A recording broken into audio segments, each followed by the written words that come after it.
Alors les activités sportives, on en fait quasiment depuis le début de la création. Parce que ça tombait sous le sens, on a des adhérents qui ont entre 22 ans et 70 ans et ben, la question ne se posait pas, tout le monde fait du sport, on a besoin de bouger, donc on en fait. Le paddle pour tous, ça fait 2 ans qu'on le fait en partenariat avec l'association Paddle pour tous.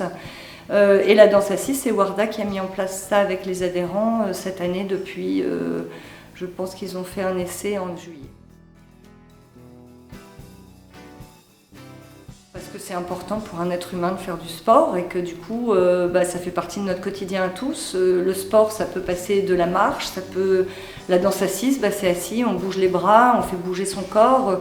La sophrologie, d'une certaine manière, c'est aussi du sport parce qu'on respire. Le sport, tout passe par le sport. Alors, souvent, c'est le transport. Pour se déplacer, alors on est bien desservi par le métro, par le tramway à Lille. Mais si les activités sportives se font loin de ces accès de transport, c'est plus compliqué pour les personnes en situation de handicap. En tout cas, on ne part surtout pas dans un projet en disant il va y avoir des freins. De toute façon, dans la vie, quoi qu'il arrive, il y a des freins. Évidemment que le handicap entraîne plus de freins que pour une personne valide, mais on ne peut pas s'arrêter à ça, sinon on n'avance pas et on n'a pas de projet. Or, il faut savoir risquer pour avancer.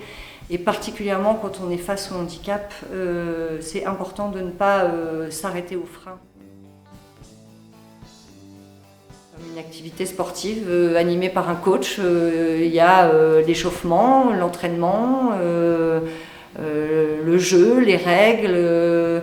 Et la particularité du paddle pour tous ou de la danse assise, c'est de s'adapter aux difficultés individuelle, mais en même temps, un entraînement se déroule exactement comme un entraînement classique. De plus en plus de personnes qui se rendent compte qu'on apprend autant à faire du sport avec des personnes en situation de handicap qu'entre valides. En fait, le niveau sera peut-être pas le même, la façon d'arriver à un but sera peut-être pas la même, mais je pense que l'idéal pour ouvrir le sport à tous, c'est que tous se rendent compte que tout le monde peut faire du sport. S'il y a un message à faire passer concernant le sport, c'est que ça reste quand même l'un des outils pédagogiques et humains les plus complets pour faire avancer les choses et pour accompagner les gens vers une sociabilisation. Donc beaucoup de choses passent par le sport, on l'a encore vu cet été.